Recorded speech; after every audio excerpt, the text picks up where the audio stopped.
Hi, welcome to SBR Videos. I'm Peter Loshak. It's week 11 in the NFL. We are talking with Doug Upstone. We're going to do our regular segment, false favorites and top underdogs. NFL week 11, Doug Upstone, what's the first false favorite or top underdog you have for us? Well, Peter, what I'm going to try and do first is improve upon last week's 3-0 record that takes me to 20-10 on this particular video. So we're going to start off with going against the Philadelphia Eagles once again as a false favorite. Now, last week I was correctly on Miami against Philadelphia, but there was definitely some luck involved because Philadelphia went off to a big lead, but for whatever reason, did not step on the gas pedal to continue to play. Sam Bradford got hurt. Miami came all the way back, and Mark Sanchez had to come in and play for them.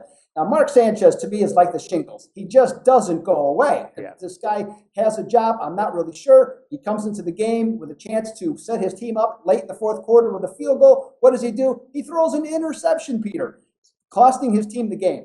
In this particular game, I'm looking at them going against Tampa Bay. Tampa Bay is getting 5.5. Tampa Bay is only giving up 72.4 rushing yards per game in their last 5. I think they can stop the Philadelphia running game, which means Mark Sanchez has to throw the ball. I'll gladly take the 5.5 and go against Philadelphia. Yeah, that was my initial thought as well, Doug Upstone. Then I started second-guessing myself, thinking, well, maybe in Sanchez's first start back, he's going to give a better-than-expected performance and then maybe, start to tail off in subsequent starts. I don't know. We'll see. That Philly still has a strong running game, which could be dangerous. But that was my initial thought as well. Tampa Bay had to be a team with value. I was on Miami last week as well, as everyone knows. All right, Doug Upstone, what's your second top underdog or false favorite for us, NFL Week 11? Got another false favorite. It's a small one, but it's going to be the Chicago Bears. Now, I have climbed on the backs of the Bears the last couple of weeks as underdogs and got two outright upset winners.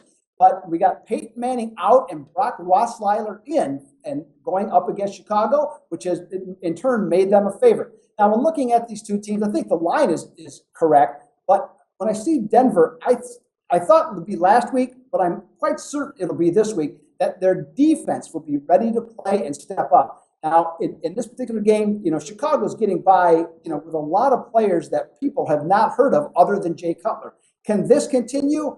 I just don't think so, especially going against the NFL's top-rated defense. I think the offensive line for Denver will be challenged by their coaches to get that running game going after, they haven't really done much all season. I think in this case, to help out the quarterback, that's going to have to be the case. And the Bears are very low, 4.6 yards per allowed on rush attempts. So I think Denver can have some success here. And also, let's not forget, the Bears, even though they have looked better, they're 5-14 against the spread in their last 19 at Soldier Field. I think that's going to make Chicago, in this case, a false favorite. Yeah, could certainly see it. The big question for this game, everyone's going to be debating overreaction or not on the line to a Peyton Manning being out. Doug Upstone says yes. Doug Upstone, what's your third false favorite or top underdog for NFL Week 11? My third pick is a top dog and is with the Buffalo Bills.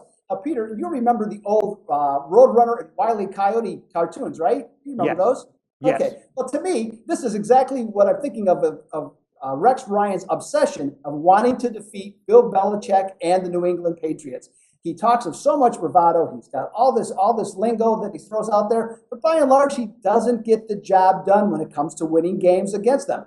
But Belichick overstepped his bounds the last game in September because New England had built a huge lead, and then he wanted to rub it in Rex's face. Didn't work out. Bills came back and made it a competitive game at 40-32. Now going into this week, I think that the Bills have a realistic chance, at getting at least 7 points, and I think that's the key number here. Now the Bills, when they have played New England the last 5 times, they're 4-1 against the spread when they're getting 7 or more.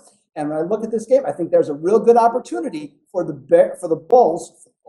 I think there's a really good opportunity for the Bills to get the job done and cover the spread. And I think it's going to be even higher than the current 7, making them a top dog. All right, interesting, Doug. I'm still feeling this one out. Always makes me nervous to bet against the Pats, but obviously last week you cashed, and anyone who was sharp enough and had the balls to do it cashed as well. Doug Upstone, thanks so much. Talk to you next week for NFL Week 12. Thank you, Peter.